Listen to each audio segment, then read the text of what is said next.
Hello বন্ধুরা, তোমরা সবাই কেমন আছো? নিশ্চয়ই ভালো আছো। তো আমিও খুব ভালো আছি। তো আমার মেয়ের আজকে জন্মদিন, তো জন্মদিন উপলক্ষে সব কিছু আয়োজন চলছিল। বাবা তো কালকে আয়োজন করেছেই, তো সকালবেলা আমার দায়িত্ব। তো সকাল থেকেই রান্নাবান্না করছিলাম, সব কাটাকুটি। আর চাটনিটাও অনেক সকালে করে রেখেছি, অনেক ভোরবেলা উঠেছি। জন্মদিন বলে কথা, মেয়ের এটা সেকেন্ড ইয়ার জন্মদিন। তো সকালবেলাই তো কাঁদতে কাঁদতে রান্নাঘরে কাজবাজ চলছে। হ্যাঁ, তোমরা সবাই ভাবছো আমি কাঁদছি কেন। তো পেঁয়াজ কাটতে কাটতে কান্না, চোখে জল চলে এসেছে।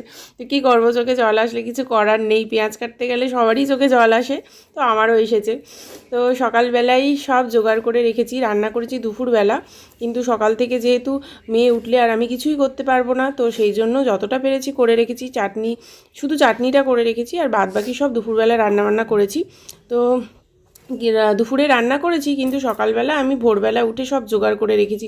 মেয়ের যেহেতু জন্মদিন, সেই জন্য 5 পদ ভাজা দিতে হয় নিয়ম। তো সেই জন্য 5 পদ ভাজাও কেটে রেখেছি। আর তাছাড়া চিকেন হবে, চিকেনের জন্য আর রসুন, আদা, পেঁয়াজ সবই কেটে রেখেছি। আর ফ্রাইড রাইস রান্না হওয়ার কথা ছিল, তো বেশি কাউকে বলা হয়নি, বাচ্চা কাচ্চা 2-1জন কাউকে এখানে বলা হয়েছে যেহেতু। তো বাবা বলেছে, আমি বললাম বলতে হবে না। তো যাই হোক, তো আমার ভিডিওটা ভালো লাগলে অবশ্যই লাইক, কমেন্ট, শেয়ার করে দিও।